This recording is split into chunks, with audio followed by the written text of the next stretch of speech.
તો નમસ્કાર ગુજરાત હવામાન સમાચારની અંદર ફરી એકવાર આપનું હાર્દિક સ્વાગત છે। વાવાઝોડું શક્તિ અત્યારે ક્યાં પહોંચ્યું છે અને વાવાઝોડું ગુજરાતમાં આવશે કે નહીં તેને લઈને વિડીયોમાં આગળ વાત કરીશું। તો વિડીયોને છેલ્લે સુધી જોતા રહેજો અને જો ચેનલમાં તમે નવા હોય તો ચેનલને સબસ્ક્રાઇબ કરી લેજો જેથી તમને વાવાઝોડાને લઈને તમામ સમાચાર મળતા રહે। હવામાન વિભાગે ઉત્તરી અરબ સાગરની ઉપર જે સિસ્ટમ સર્જાઈ છે તેને ડીપ ડિપ્રેશનમાં અપગ્રેડ કરી છે, જે વાવાઝોડું શક્તિમાં ફેરવાય તેવા એંધાણ છે। ગુજરાત કાંઠા પર દરિયામાં ભારે લહેરો ઉઠે અને જોરદાર પવન ફૂંકાય તેવી આગાહી કરાઈ છે।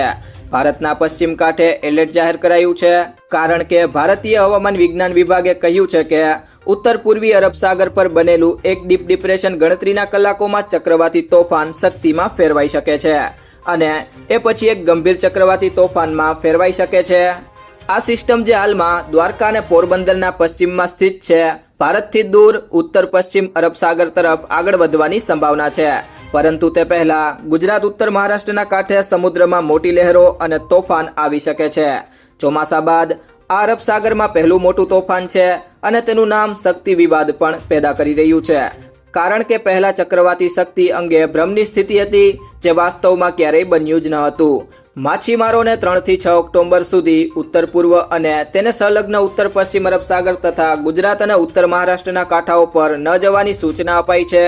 પવનની ચેતવણી ગુજરાત ઉત્તર મહારાષ્ટ્ર કાંઠે પવનની ચેતવણી ગુજરાત ઉત્તર મહારાષ્ટ્ર કાંઠે 45 થી 55 કિમી પ્રતિ કલાકની ઝડપથી પવન ફૂંકાઈ શકે છે, જે વધીને 65 કિમી પ્રતિ કલાક સુધી પહોંચી શકે છે તથા ઉત્તર પશ્ચિમ અરબ સાગરમાં 100 થી 110 કિમી પ્રતિ કલાકની ઝડપે પવન ફૂંકાઈ શકે છે, જે વધીને 125 કિમી પ્રતિ કલાક સુધી પહોંચી શકે છે।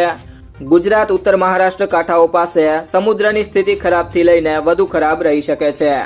પોર્ટ અને શિપિંગ અફસરો, રિગ્સ, નાના જહાજો અને બંદરોને સલાહ આપવામાં આવે છે કે તેઓ પોતાના ઉપકરણો સુરક્ષિત રાખે અને બંદરોના સંકેતોનું પાલન કરે। વરસાદ અને ભારે પવનના કારણે ગુજરાતના કાંઠી વિસ્તારના જિલ્લાઓમાં પૂર, વૃક્ષો પડવા અને અવરજવર ખોરવાય તેવી સ્થિતિ પેદા થઈ શકે છે। મિત્રો, જો તમને આ વિડીયો પસંદ આવ્યો હોય તો વિડીયોને લાઈક કરો, તમારા મિત્રો સાથે શેર કરો અને જો તમે ચેનલમાં નવા હોય તો કૃષિ જાણકારી યુટ્યુબ ચેનલને સબસ્ક્રાઇબ કરો।